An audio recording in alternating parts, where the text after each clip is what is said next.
ಶಶಾಂಕ್, ನಿಮ್ಮ ಒಂದು dance journey ಹೇಗೆ ಶುರುವಾಯಿತು? ಅಂದರೆ ನಂಗೆ ಡ್ಯಾನ್ಸು ಅಂತ ಗೊತ್ತಾಗಿದ್ದೆ ನಮ್ಮ ಅಪ್ಪಯಿಂದನು. ನಾನು 4th ಸ್ಟ್ಯಾಂಡರ್ಡ್ ಇರುವಾಗ ಆ, ಅಪ್ಪು ಸರ್ದು ಒಂದು ಸಾಂಗ್ ಬಂದಿತ್ತು. ರಾಜ್‌ಕುಮಾರ್ ಮೂವಿಯಲ್ಲಿ ಡ್ಯಾನ್ಸ್ ಡ್ಯಾನ್ಸ್ ಡ್ಯಾನ್ಸ್ ಅಪ್ಪು ಆ ಸಾಂಗ್ ಬಂದಿತ್ತು. ಆ ಅಪ್ಪು ಸರ್ ಡ್ಯಾನ್ಸ್ ನೋಡಿ ನಮ್ಮ ಅಪ್ಪಗೆ ಇಷ್ಟ ಆಗಿ ನನಗೆ ಆ ವಿಡಿಯೋ ಅಂದರೆ ಒಂದು ರೆಫರೆನ್ಸ್ ಥರ ಆ ವಿಡಿಯೋ ಮುಂದೆ ಇಟ್ಟು ಅವ್ರು ಮಾಡೋ ಒಂದೊಂದು ಸ್ಟೆಪ್ ನನಗೆ ಹೇಳ್ಕೊಡ್ತಾಯಿದ್ರು. ನನಗೆ ಅವಾಗ ಅಷ್ಟು ಡ್ಯಾನ್ಸ್ ಬರ್ತಾಯಿದ್ದಿಲ್ಲ. ಅವ್ರು ಇದೆಲ್ಲ ಮೂಮೆಂಟ್ ಎಲ್ಲ ಮಾಡ್ತಾರಲ್ಲ, ಅದೆಲ್ಲ ನಮ್ಮ ಅಪ್ಪ ಹೇಳ್ಕೊಟ್ಟು ಅವಾಗ ನಾನು ಗಣೇಶ ಫಂಕ್ಷನಲ್ಲಿ ಫಸ್ಟ್ ನಾನು ಸ್ಟೇಜ್ ಇತ್ತು ಗಣೇಶ ಫಂಕ್ಷನಲ್ಲಿ ಡ್ಯಾನ್ಸ್ ಮಾಡುವಾಗ. ಅಲ್ಲಿ ಸ್ವಲ್ಪ ಜನ ನೋಡಿ ನನ್ನ ಡ್ಯಾನ್ಸ್ ಇಷ್ಟ ಬಿದ್ದು ಡ್ಯಾನ್ಸ್ ಕ್ಲಾಸ್ಗೆ ಸೇರಿಸಿದ್ರು. ಆ ಡ್ಯಾನ್ಸ್ ಕ್ಲಾಸಲ್ಲಿ ಅಂದರೆ ನಂಗೆ ಸ್ವಲ್ಪ ಜನ ನನ್ನ ಫ್ರೆಂಡ್ಸ್ ಎಲ್ಲ ಸಪೋರ್ಟ್ ಮಾಡಿಬಿಟ್ಟು ನನ್ನ ಇನ್ನೂ ದೊಡ್ಡ ಕಡೆ ಕೊರಿಯೋಗ್ರಾಫರ್ಸ್ ಆ ಕಡೆ ಡ್ಯಾನ್ಸ್ ಕ್ಲಾಸ್ಗೆ ಸೇರಿಸಿದ್ರು. ಅಲ್ಲೊಂದು 5 ವರ್ಷ ಕೆಲಸ ಮಾಡಿದೆ. ಅದಾದಮೇಲೆ ಡಿ ಕೆ ಡಿ ಅಂತ ಡಿ ಕೆ ಡಿ ಮತ್ತು ಡಿ ಅಂತ ತೆಲುಗುದಲ್ಲಿ ಒಂದು ಶೋಲ್ಲಿ ಗ್ರೂಪ್ ಡ್ಯಾನ್ಸರ್ ಆಗಿ ಮಾಡ್ತಾಯಿದ್ದೆ. ಒಂದು 6 ಇಯರ್ಸ್ ಆಡಿಷನ್ ಟ್ರೈ ಮಾಡಿದ್ದೀನಿ ಎಲ್ಲ ಶೋ ಅಲ್ಲೂ. ಅಂದರೆ ಯಾವ ಶೋ ಅಲ್ಲೂ ಸಿಕ್ಕಿಲ್ಲ. ಡಿ.ಕೆ.ಡಿಯಲ್ಲಿ ನಾನು ಸೀಸನ್ 5 ಇಂದ ಆಡಿಷನ್ ಕೊಡ್ತಾನೆ ಇದ್ದೆ. 2 ಸಲ ಏನೋ ಮೆಗಾ ಆಡಿಷನ್ ಗಂಟ ಬಂದಿದ್ದೆ. ಮೆಗಾ ಆಡಿಷನ್ ಬಂದಮೇಲೆ ಅಲ್ಲೇನೋ ಸ್ವಲ್ಪ ಪ್ರಾಬ್ಲಮ್ ಆಗಿ ಮನೆದೆಲ್ಲ ಸ್ವಲ್ಪ ಇಶ್ಯೂಸ್ ಆಗಿ ಅಲ್ಲೇ ನಾನು ಡ್ರಾಪ್ ಆಗಿಬಿಟ್ಟೆ. ಈ ಸಲ ಆರ್ಟಿಸ್ಟ್ ಅಂತ ಹೇಳಿದಾಗ ಫಸ್ಟ್ ಯೋಚನೆ ಮಾಡಿದೆ, ಆರ್ಟಿಸ್ಟ್ ಅಲ್ಲ ನಾವು ಈ ಸಲ ಅಷ್ಟು ಮಾಡ್ತೀವ, ಅಷ್ಟು ಫೇಮ್ ಆಗ್ತೀವ, ಮಾಡಬೇಕಾ ಬೇಡ ಅಂತ ಸುಮ್ಮನೆ ದೇವ್ರ ಮೇಲೆ ಭಾರ ಹಾಕ್ಬಿಟ್ಟು ಮಾಡಿದೆ. ನೋಡಿದ್ರೆ ನಾನು ಅದೃಷ್ಟ ಚೆನ್ನಾಗಿತ್ತು, ಒಳ್ಳೆ ಪಾರ್ಟ್ನರ್ ಒಳ್ಳೆ ಮಾಸ್ಟರ್ ಸಿಕ್ಕಿದ್ರು ನನಗೆ. ನೈಸ್. ಅಂಡ್ ಫಸ್ಟ್ ಗುರು ನಿಮ್ಮ ಅಪ್ಪನೇ ಆಗಿದ್ರೆ. ಹೌದು. ಅಂಡ್ ಶ್ರೀವಲ್ಲಿ ಈ ಕಡೆ ಸೀರಿಯಲ್, ಈ ಕಡೆ ಡ್ಯಾನ್ಸ್, ಕರ್ನಾಟಕ ಡ್ಯಾನ್ಸ್ ಹೇಗೆ ಮೇಂಟೈನ್ ಮಾಡ್ತಿದ್ರಿ? ಕಷ್ಟ ಅನಿಸ್ತಿರ್ಲಿ? ಅಕ್ಕ ತುಂಬ ಕಷ್ಟ ಆಗ್ತಿತ್ತು. ಯಾಕಂತಂದರೆ ಐ ಥಿಂಕ್ ಅವರು ಒಂದೇ ಶೋ ಮಾಡ್ತಿದ್ರು. ಬಟ್ ಅವ್ರಿಗೆ ಗೊತ್ತು ಎಷ್ಟು ಕಷ್ಟ ಆಗ್ತಿತ್ತು. Just to do one show ಅವರೇ ಹೇಳ್ತಾರೆ ಎಷ್ಟು ಕಷ್ಟ ಆಗ್ತಿತ್ತು. ನನಗೆ ಜ್ವರ ಬರ್ತಿತ್ತು, ಇಲ್ಲ ಫ್ರಸ್ಟ್ರೇಟ್ ಆಗ್ತಿತ್ತು, ಕಲಿಯೋದಕ್ಕೆ ನಂಗೆ ಟೈಮ್ ಸಾಕಾಗ್ತಿರ್ಲಿಲ್ಲ ಅಂತ. ಬಟ್ ನನಗೆ ಹೆಂಗಾಗಿತ್ತು ಅಂದರೆ, ಒಂದು ವಾರದಲ್ಲಿ 7 ದಿನ ಇರುತ್ತೆ. ಸೊ 7 ದಿನದಲ್ಲಿ 4 days I have to give for dance. 4 days ಡ್ಯಾನ್ಸಿಗೆ ಕೊಡಬೇಕು, ಇನ್ನು 1 ದಿನ ರಿಹರ್ಸಲು, ಇನ್ನೊಂದು ದಿನ ಶೋ. ಸೊ ಹಿಂಗೆ ನಡೀತಿತ್ತು, ಪ್ರತಿ ವಾರ ಹಿಂಗೆ ನಡೀತಿತ್ತು. ಆ್ಯಂಡ್ ಶೂಟಿಂಗ್ ಮಾಡಲೇಬೇಕು, ಇಲ್ಲಾಂದರೆ ಎಪಿಸೋಡ್ಗಳು ಟೆಲಿಕಾಸ್ಟ್ ಆಗಲ್ಲ. ನಾನು ಒಂದು ಮೂಮೆಂಟಲ್ಲಿ ಹೆಂಗೆ ಆಗೋಗ್ಬಿಟ್ಟಿತ್ತು ಅಂತಂದರೆ, ಆ್ಯಂಡ್ ನನ್ನ ಫ್ರೆಂಡ್ಸು, ನಮ್ಮ ಅಪ್ಪ ಅಮ್ಮ ಎಲ್ಲ ಸಾಕು ಇಲ್ಲಿಗೆ ಬಿಟ್ಬಿಡು. ಐ ನೋ ನಾನು ವೈಲ್ಡ್ ಕಾರ್ಡಲ್ಲಿ ಬಂದಿರೋದು ಅಂತ. ಬಟ್ ಒಂದು 2-3 ಎಪಿಸೋಡಲ್ಲಂತೂ ನಾನು ಅಂದರೆ ಬೆಳಗ್ಗೆಯಿಂದ ರಾತ್ರಿವರೆಗೂ ಇಲ್ಲಿ ಮಾಡ್ತಿದ್ದೆ, ರಾತ್ರಿಯಿಂದ ಬೆಳಗಿನ ಜಾವದವರೆಗೂ ನಾನು ಇಲ್ಲಿ ಮಾಡ್ತಾಯಿದ್ದೆ. ತಿರ್ಗಾ ಆಮೇಲೆ ಶೂಟಿಂಗ್ ಇರೋ ಶೂಟಿಂಗ್ ಹೋಗೋದು, ಇಲ್ಲಾಂದರೆ ಮನೇಲಿ ಮಲ್ಕೊಳ್ಳೋದು, ತಿರ್ಗಾ ಡ್ಯಾನ್ಸ್ ಕ್ಲಾಸ್ಗೆ ಹೋಗೋದು, ತಿರ್ಗಾ ಮಧ್ಯರಾತ್ರಿವರೆಗೂ ಪ್ರಾಕ್ಟೀಸ್ ಮಾಡ್ತಿದ್ದೆ, ತಿರ್ಗಾ ಮನೆಗೆ ಬರೋದು, ತಿರ್ಗಾ ನೆಕ್ಸ್ಟ್ ಡೇ. ಆಮೇಲೆ ನಾನು 2 ಸೀರಿಯಲ್ ಮಾಡ್ತಿರೋದ್ರಿಂದ ನಂಗೆ ಈ ಕಡೆ ಇವರು ಡೇಟ್ಸ್ ಕೇಳ್ತಿದ್ರು, ಈ ಕಡೆ ಇವರು ಡೇಟ್ಸ್ ಕೇಳ್ತಿದ್ರು. ಆ್ಯಂಡ್ ಯಾರಿಗೂ ಕೂಡ ಇಲ್ಲ ಅನ್ನೋ ಪರಿಸ್ಥಿತಿಲೂ ಇರಲಿಲ್ಲ.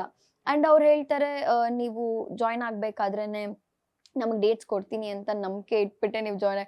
ಸೊ ಆ ನಂಬಿಕೆಗೂ ನಾನು ದ್ರೋಹ ಮಾಡೋಕ್ಕಾಗಲ್ಲ. I have to give time.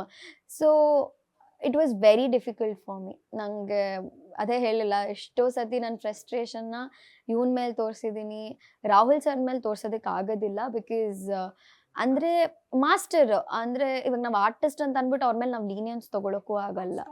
ಒಂದು ಸ್ಟೂಡೆಂಟ್ ಥರನೇ ಇದ್ದೆ ನಾನು ಯಾವತ್ತೂ. ಅವರು ಅಷ್ಟೇ, ನೀವು ಯಾವತ್ತೂ ನಂಗೆ ಆರ್ಟಿಸ್ಟ್ ಥರ ಅನಿಸಿಲ್ಲ ಅಂತಲೇ ಹೇಳ್ತಾರೆ. ನಾನು ಯಾವತ್ತೂ ಆರ್ಟಿಸ್ಟ್ ಥರ ಅವ್ರ ಹತ್ರ ತೋರಿಸ್ಕೊಂಡೇ ಇಲ್ಲ. ಸೊ ಏನಾದ್ರೂ ಮಾಸ್ಟ್ರು ಅಂತಲೇ ಇದು ಮಾಡ್ತಿದ್ದೆ. ಅವ್ರ ಮುಂದೆ ನಾನು ಯಾವತ್ತೂ ನನ್ನ ಫ್ರಸ್ಟ್ರೇಷನ್ನ ತೋರಿಸ್ಕೊತಿರ್ಲಿಲ್ಲ. ಏನಾದ್ರೂ ಇವನು ಮತ್ತು ನಮ್ಮ ಅಸಿಸ್ಟೆಂಟ್ ಡ್ಯಾನ್ಸರ್ ಒಬ್ರು ಇದ್ದಾರೆ, ಹರ್ಷ ಅಂತ. ಸೊ ಹರ್ಷನ ಮೇಲೇ ನಾನು ಎಲ್ಲ ಫ್ರಸ್ಟ್ರೇಷನ್ನು ಅವನ ಮೇಲೆ ತೋರಿಸ್ತಿದ್ದೆ ನಾನು. ಅವನು, ಮೇಡಮ್ ನೀವು ನನ್ನ ಹತ್ರ ಹೇಳಬೇಡಿ ಮೇಡಮ್, ನೀವೇನೇ ಹೇಳಂಗಿದ್ರು ಮಾಸ್ಟರ್ ಹತ್ರ ಹೇಳಿ ಅಂತ. ಅವನು ಗೊತ್ತು ನಾನು ಮಾಸ್ಟರ್ ಹತ್ರ ಹೇಳಲ್ಲ ಅಂತ. ಬಟ್ ಎಲ್ಲ ಫ್ರಸ್ಟ್ರೇಷನು ಅವನ್ನ ತೋರಿಸಿದೆ. ತುಂಬ ರಾತ್ರಿ ಹತ್ತಿರೋದಿದೆ, ತುಂಬ ರಾತ್ರಿ ತಲೆ ಕೆರ್ಕೊಂಡು ಚಚ್ಕೊಂಡಿರೋದಿದೆ. ಲಿಟ್ರಲಿ ಅದು ಹೆಂಗಾಗ್ಬಿಡುತ್ತೆ ಅಂದರೆ, ಐ ವಾಂಟ್ ಸಮಥಿಂಗ್ ಪೀಸ್. ನಂಗೆ ನಿಜ ನಿದ್ದೆ ಬೇಕು, ನನಗೆ ನಂದೇ ಆದ ಟೈಮ್ ಬೇಕು. ಬಿಡಕ್ಕೂ ಮನಸ್ಸಿಲ್ಲ. ನೋ, ಬಿಡಕ್ಕೆ ಮನಸ್ಸಿಲ್ಲ. ಬಟ್ ಒಂದು ಪಾಯಿಂಟಲ್ಲಿ ಐ ಫೆಲ್ಟ್, ಇಲ್ಲ ಬಿಟ್ಬಿಡೋಣ ಅಂತ. I really felt. ಎಷ್ಟು ಅಂತಂದರೆ I really went and told Vignesh sir, ನಂಗೆ ಕೈಲಿ ಆಗ್ತಿಲ್ಲ, ನಾನು ಬಿಟ್ಬಿಡ್ತೀನಿ ವಿಘ್ನೇಶ್ ಸರ್ ಅಂದಿದ್ದಕ್ಕೆ. ವಿಘ್ನೇಶ್ ಈ ಸ್ಕೂಲಲ್ಲಿ ನನಗೆ ಓದೋಕ್ಕಾಗ್ತಿಲ್ಲ, ನಾನು ಬಿಟ್ಟೋಗ್ತೀನಿ ಮನೆಗೆ ಅಂದಾಗ ಪ್ರಿನ್ಸಿಪಲ್ ಬಂದ್ಬಿಟ್ಟು ಒಂದು ಬಿಡ್ತೀನಿ, ಫಸ್ಟ್ ಓದೋಗು ಅಂತ ಕಳ್ಸಲ್ಲ. ಹಾಗೆ I told Vignesh sir, please Vignesh sir ನಂಗೆ ಕೈಲಿ ಆಗ್ತಿಲ್ಲ ಅಂದರೆ, ವಿಘ್ನೇಶ್ ಸರ್ ಒಂದು ಬಿಡ್ತೀನಿ, ಫಸ್ಟ್ ಡ್ಯಾನ್ಸ್ ಮಾಡೋಗು, ಪ್ರಾಕ್ಟೀಸ್ ಮಾಡೋಗು. ಅಂದರೆ ಸರ್ ನಾನು ಆರ್ಟಿಸ್ಟ್ ಸರ್, ಲೈಕ್ ಹೋಗಮ್ಮ. It was very comical. He was not strict. But ಅವ್ರಿಗೇನಂತಂದರೆ ಒಳ್ಳೆ ಕಾಂಪಿಟೇಟರು ಆ್ಯಂಡ್ ಚೆನ್ನಾಗಿ ಹೋಗ್ತಿದೆ. ಇಂಥ ಟೈಮಲ್ಲಿ ಇಫ್ ಐ ಕ್ವಿಟ್ ಅಲ್ಲ, ಸೊ ಆಮೇಲೆ ಆ ಟೈಮಲ್ಲಿ ನನ್ನ ಫ್ರೆಂಡ್ಸ್ ಎಲ್ಲ ಸ್ವಲ್ಪ ಮೋಟಿವೇಟ್ ಮಾಡಿದ್ರು, ಇಲ್ಲ ಇಷ್ಟು ಬೇಗ you don't lose your hope, ಆಗುತ್ತೆ ಮಾಡು ಅಂತ. ದೆನ್ ಐ ರಿಯಲಿ ತೊಗೊಂಡು ಮಾಡಿದೆ. ಬಟ್ ಆ ಪರ್ಫಾರ್ಮೆನ್ಸ್ ಬಂದು ಐ ಥಿಂಕ್ ಭಸ್ಮಾಸುರದು ಮತ್ತು ಮೋಹಿನಿದು ಆ್ಯಕ್ಟ್ ಮಾಡಿದ್ವಿ. ಆ ಟೈಮಲ್ಲೇ ಇದಾಗಿದ್ದು.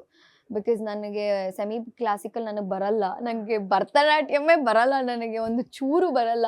ಹಿಂಗೆ ಇಟ್ಕೊಂಡು ಹಿಂಗೆ ಅನ್ಬೇಕು ಅಂತಾನೆ ನಾನು ಹಿಂಗೆ ಇಟ್ಕೊಂಡು ಹಿಂಗೇನೋ ಮಾಡ್ತಿದ್ದೀನಿ ನಾನು. ಲಿಟ್ರಲಿ ಅವತ್ತೇ ಅನ್ಸುತ್ತೆ ನಾನು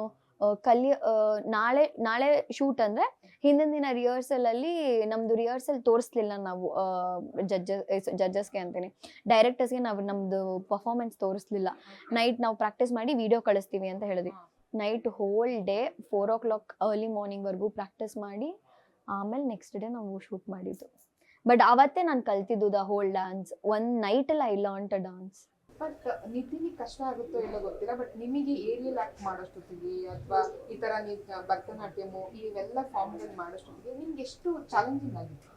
ನನಗೆ ತುಂಬ ಚಾಲೆಂಜಿಂಗ್ ಆಗಿತ್ತು. ಯಾಕೆ ಅಂತಂದರೆ ನಾನ್ ಡ್ಯಾನ್ಸರ್ ಅಂದರೆ ನಂಗೆ ಸುಮ್ಮನೆ ಇವಾಗ ಒಂದು ಟಪಾಂಗುಚ್ಚಿ ಹಾಕ್ಬಿಟ್ಟು ಒಂದು ಮ್ಯೂಸಿಕ್ ಹಾಕಿದ್ರೆ ಸುಮ್ಮನೆ ಡಂಗ ಅಂದ್ಕೊಂಡು ಡ್ಯಾನ್ಸ್ ಆಡ್ಬಿಡ್ತೀನಿ ಅಷ್ಟೇ. ನನಗೆ ನಿಜ ಹೇಳ, ನನಗೆ ಡ್ಯಾನ್ಸ್ ಅಂದರೆ ಟಪಾಂಗುಚ್ಚಿ ಅಂತ ಅಂದ್ಕೊಂಡಿದ್ದೆ. ಇಲ್ಲಿಗೆ ಬಂದಮೇಲೆ ಗೊತ್ತಾಯಿತು, ಓ ಡ್ಯಾನ್ಸ್ ಅಂದರೆ ಇದಾ, ನಾನು ಏನೇನೋ ಅಂದ್ಕೊಂಡಿದ್ದೆ ಅಂತ ಅನ್ಸ್ಬೇಕು ಶುರು ಆಯಿತು. ಸೊ ಡ್ಯಾನ್ಸಲ್ಲಿ ತುಂಬ ವೇರಿಯಸ್ ಫಾರ್ಮ್ಸ್ ಇದೆ. ಸೊ ಸರ್ರು ನನ್ನ ಕಂಫರ್ಟ್ ನೋಡ್ಕೊಂಡೇ ಮಾಡ್ತಾರೆ. Because I was little over wait, ಅಂದರೆ ನಾನು ಸ್ವಲ್ಪ ದಪ್ಪ ಇದ್ದೆ ಆ್ಯಂಡ್ ಇವನು ತೀರಾ ಸಣ್ಣ ಇದ್ದಾನೆ, ನಾನು ದಪ್ಪ ಇದ್ದೆ, ನೀನು ತೀರಾ ಸಣ್ಣ ಇದ್ದಾನೆ. ಸೊ ನಮ್ಮಿಬ್ರಿಗೆ ಯಾವ ಥರ ಮ್ಯಾಚ್ ಆಗುತ್ತೆ. ಜಾಸ್ತಿ ಏರಿಯಲ್ ಆ್ಯಕ್ಟ್ ಎಲ್ಲ ಮಾಡಿಸ್ತಿರ್ಲಿಲ್ಲ ನಮಗೆ. ನಮ್ಮ ಫಿನಾಲಲ್ಲೇ ಅನ್ಸುತ್ತೆ ನಾವು ಏರಿಯಲ್ ಆ್ಯಕ್ಟ್ ಮಾಡಿದ್ದು. ಸೊ ನಾನು ಎತ್ತೋದಕ್ಕಾಗಿರ್ಬೋದು, ಇಲ್ಲ ಏನೋ ಸ್ಲಿಪ್ ಆಗಿಬಿಡುತ್ತೆ, ಏನೋ ಕಷ್ಟ ಆಗುತ್ತೆ. So sir used to tell, ನಾವು ಪ್ಯೂರ್ ಡ್ಯಾನ್ಸ್ ಮಾಡೋಣ, ಡ್ಯಾನ್ಸೇ ಮಾಡೋಣ. ಏನೇ ಫ್ಲಿಪ್ಸ್ ಇದ್ರು ಇವನಿಗೆ ಕೊಡೋರು, ನನಗೇನೇ ಇದ್ರು ಡ್ಯಾನ್ಸಲ್ಲಿ ಸ್ವಲ್ಪ ಡಿಫಿಕಲ್ಟ್ ಸ್ಟೆಪ್ಸ್ ಹಾಕೋರು. ಇದನ್ನು ಮಾಡಿ ಅದನ್ನು ಮಾಡಿ. ಇವಾಗ ಕಲ್ಪನಾ ಸಾಂಗಲ್ಲೂ ಅಷ್ಟೇ ಒಂದು ಸ್ಟೆಪ್ ಇತ್ತು, ನಮ್ದು 2 ಕಾಲೂ we have to do like slanting. ಅದನ್ನು ಎಷ್ಟು ಕೌಂಟು 16 ಕೌಂಟ್ಸಾ 16 ಕೌಂಟ್ಸ್ ಮಾಡಬೇಕಾಗಿತ್ತು ನಾವು. 16 counts just with my knee I have to do it. Sir dance ಮಾಡಬೇಕು ಲಿಟ್ರಲಿ. ಇವನು ಗೊತ್ತು ಅನ್ಸುತ್ತೆ ನಂಗೆ ಮಾಡೋಕ್ಕಾಗ್ತಿಲ್ಲ ಅನ್ನೋ, ಸರ್ ನನ್ನ ಕಾಲು ತರಿಸಿದ್ರೆ ಮಾಡಿ. ಬಿಕಾಸ್ ನಾವು ಏರಿಯಲ್ ಆ್ಯಕ್ಟ್ ಏನೂ ಮಾಡ್ತಿಲ್ಲ, ಡ್ಯಾನ್ಸಲ್ಲಿ ಏನೋ ಒಂದು ಎಕ್ಸ್ಪೆರಿಮೆಂಟ್ ಮಾಡ್ತಾ ಇದ್ವಿ. ಸೊ ಆ ಥರದ್ದು ಒಂದು ಟಾಸ್ಕಸ್ ಎಲ್ಲ ತುಂಬ ಕೊಟ್ಟಿದ್ದಾರೆ. So it was very difficult. ಕೇಳೋಕ್ಕೆ ನಮಗೆ ಸುಸ್ತಾಗ್ತಾ ಇದೆ, ನೀವು ಮಾಡಿದವರು ಗ್ರೇಟ್. ಆ್ಯಂಡ್ ನಿತಿನ್, ನಿಮ್ಮ ಡ್ಯಾನ್ಸ್ ಜರ್ನಿ ಹೇಗಿತ್ತು? ಅಂದರೆ ಸ್ಟಾರ್ಟಿಂಗೆಲ್ಲ ಈ ಥರ ಜಾತ್ರೆ ಡ್ಯಾನ್ಸ್ ಮಾಡ್ಕೊಂಡಿದ್ದವರು. ಸ್ಟಾರ್ಟಿಂಗ್ ನನ್ನ ಡ್ಯಾನ್ಸ್ ಕ್ಲಾಸಿಗೆ ಸೇರಿಸಿದೆ ನಮ್ಮ ತಾತ. ಅವ್ರು ಹೋಟ್ಲ್ ಇಟ್ಕೊಂಡಿದ್ರು. ಆ ಹೋಟ್ಲಲ್ಲಿ ಕೆಲಸ ಮಾಡಿಕೊಂಡು ಒಂದಿನ ಅದೇ ನನ್ನ ಡ್ಯಾನ್ಸ್ ಈ ಥರ ಜಾತ್ರೆಯಲ್ಲಿ ಡ್ಯಾನ್ಸ್ ಮಾಡೋದು ನೋಡ್ಬಿಟ್ಟು ನಮ್ಮ ತಾತನೇ ಕರ್ಕೊಂಡೋಗಿ ಅವರೇ ಹೋಟ್ಲಲ್ಲಿ ಐಟಮ್ ಥರ ದುಡ್ಡಲ್ಲಿ 300 ರೂಪಾಯಿನ ತಗೊಂಡೋಗಿ ಡ್ಯಾನ್ಸ್ ಕ್ಲಾಸಿಗೆ ಜಾಯಿನ್ ಮಾಡಿಸಿದ್ರು ಅವರು. ಅದು ಇನ್ನೂ ಗ್ಯಾಪ್ನೇ ಇದೆ, ಅವ್ರಿಗಿಲ್ಲ. ಬಟ್ ನನ್ನ ಸ್ಟಾರ್ಟ್ ಮಾಡೋಕ್ಕೆ ಅವರೇನೇ ಕಾರಣ. ಈ ಥರ ಈ ಕಡೆ ಇಲ್ಲೆಲ್ಲ ಬಂದಿದ್ದೀನಿ ಅಂದರೆ ಅವ್ರು ಜಾಯಿನ್ ಮಾಡಿಸಿದ್ಕೆ ಇಲ್ಲಿದ್ದೀನಿ ಅನ್ನೋದಕ್ಕೆ ಹೇಳ್ಕೊಬೋದು. ಅಲ್ಲಿಂದ ಸ್ಟಾರ್ಟ್ ಆಗ್ತಾ ಬೇರೆ ಬೇರೆ ಡ್ಯಾನ್ಸ್ ಕ್ಲಾಸ್ಗೆ ಹೋದೆ. ವಿಷ್ಣು ಡ್ಯಾನ್ಸ್ ಸ್ಟುಡಿಯೋ ಅಂತ ಇತ್ತು, ಅಲ್ಲೋದೆ. ಅಲ್ಲಿ ನಾನು ಕ್ಲೀನಾಗಿ ಡ್ಯಾನ್ಸ್ ಸ್ಟಾರ್ಟ್ ಮಾಡಿದ್ದೆ ಅಲ್ಲಿಂದ, ವಿಷ್ಣು ಡ್ಯಾನ್ಸ್ ಸ್ಟುಡಿಯೋ ಅಂತ. ಆಮೇಲೆ ಅಲ್ಲಿ ಸುಬ್ರಹ್ಮಣ್ಯ ಮಾಸ್ಟರ್, ಫೈಟ್ ಮಾಸ್ಟರ್ ಅಂತ ಅವ್ರ ಪರಿಚಯ ಆದರು. ಅಲ್ಲಿಂದ ಶಶಿ ಮಾಸ್ಟರ್ ಅವ್ರ ಪರಿಚಯ ಆದರು. ಹಂಗೆ ಹಿಂಗೆ ಹೋಗ್ತಾ ಆಸಿಫ್ ಸರ್ ಅಂತ ಇದ್ದಾರೆ, ಅವರು ಈ ಥರ ಎಲ್ಲ ಕಡೆ ಹೋಗಿ ಸ್ವಲ್ಪ ಕಾಂಟ್ಯಾಕ್ಟ್ ಇದಾಯಿತು.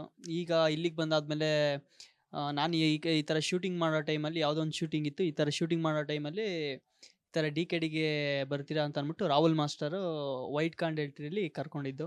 ಅಲ್ಲಿಂದ ನಂದು ಫಸ್ಟ್ ಸ್ಟೆಪ್ ಅಂತ ಹೇಳಿದ್ರೆ ತಪ್ಪಾಗಲ್ಲ, ಅಲ್ಲೇ ಸ್ಟಾರ್ಟ್ ಆಗಿದ್ದು ನಂದು ಡ್ಯಾನ್ಸ್ ಮೇನ್ ಜರ್ನಿ. ಅಂದರೆ ಅದು ಸ್ಟಾರ್ಟ್ ಆಗಿ ಈಗ ಇಲ್ಲಿ ಕೂತಿದ್ದೀನಿ ಅಷ್ಟೇ ಅಕ್ಕ. Thank you. ಗ್ಯಾರಂಟಿ ನ್ಯೂಸ್, ಸುದ್ದಿ ಖಚಿತ, ನ್ಯಾಯ ನಿಶ್ಚಿತ.